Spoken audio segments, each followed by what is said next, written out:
Hello everyone, সবাই কেমন আছেন? সবাইকে আমার চ্যানেলে স্বাগত জানাই। দেখুন, দুপুরে রান্না করার জন্য চলে এসেছি। কড়াইতে দিয়ে দিয়েছিলাম সর্ষের তেল, গরম হয়ে গেছে। মাছটা তাই ভাজতে দিয়ে দিলাম। আজকে আলু, বেগুন, পেঁপে দিয়ে মাছের রান্না করব। এদিকে মাছ ভাজা হতে থাক, ওদিকে আমি সবজিগুলোকে কেটে নেব। তো দেখুন, আমি আলু, বেগুন আর পেঁপে এগুলো সব কেটে নেব। আমি এগুলো প্রথমে ধুয়ে নিয়েছি, ধুয়ে সবজিগুলো কেটে নিচ্ছি। আমার সবজি কাটা প্রায় কমপ্লিট। এবার কেটে নেব একটি গোটা পেঁয়াজ আর একটি টমেটো। আর দেখুন, ওদিকে মেয়ে চলে এসছে, উকি দিচ্ছে, বলছে রান্না হলো কি হয়নি।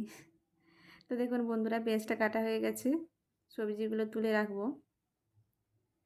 আর ওদিকে টমেটোটাও আমি কেটে নেব। আর মশলা হিসাবে আদা, রসুন, লঙ্কা আর সামান্য টমেটো দিয়ে আমি সেই মশলাটা পেস্ট করে নেব। দেখুন, মশলা করা হয়ে গেছে। আর ওদিকে মাছটাও ভাজা হয়ে গেছে, মাছটা তুলে রাখবো। আর মেয়ে চিংড়ি মাছ খেতে পছন্দ করে, তাই ওর জন্য কিছু চিংড়ি মাছ ভেজে নিচ্ছি। দেখুন, চিংড়ি মাছ ভাজা হয়ে গেছে। এবার ওটাকে একটা বাটিতে তুলে রাখবো। দিয়ে ওই কড়াইতেই দিয়ে দেবো সামান্য পরিমাণে তেল। তেলটা গরম হয়ে আসলে দিয়ে দেবো পেঁয়াজগুলো। পেঁয়াজটা হালকা ভেজে নেব। হালকা ভেজে সবজিগুলো দিয়ে দেবো। আর দিয়ে দেবো পরিমাণ মতো লবণ, দিয়ে নেড়ে চেড়ে হালকা সেদ্ধ হতে দেবো।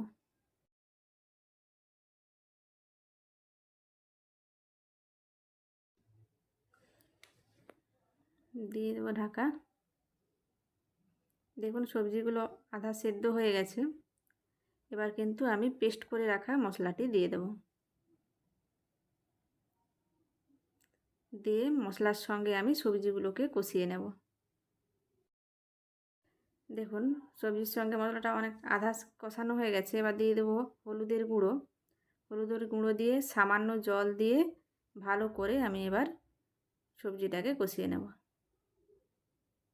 ঢাকা দিয়ে দেবো, এতে ভালোভাবে কষানো হয়ে যাবে। তো দেখুন বন্ধুরা, কষানো হয়ে গেছে। এবার দিয়ে দেবো পরিমাণ মতো জল। জল দিয়ে হালকা নেড়ে চেড়ে লবণ ঠিক আছে কিনা তা টেস্ট করে ঢাকা দিয়ে দেবো। এবার সবজিটাকে সম্পূর্ণভাবে সেদ্ধ হতে দেবো। দেখুন, একদম ফুটে উঠেছে, সবজিগুলোও সব সেদ্ধ হয়ে গেছে। এবার দিয়ে দেবো মাছগুলো। মাছগুলো দিয়ে হালকা নেড়ে চেড়ে ঢাকা দিয়ে দেবো, কিছুক্ষণ রান্না হতে দেবো। তো দেখুন, কিছুক্ষণ হয়ে গেছে, ঝোলটাও কমে এসছে। এবার দিয়ে দেবো ধনেপাতা। ধনেপাতা কুচি দিয়ে হালকা রান্না করে মাছটা নামিয়ে নেব। তো দেখুন বন্ধুরা, রান্নাটা একদম কমপ্লিট হয়ে গেছে।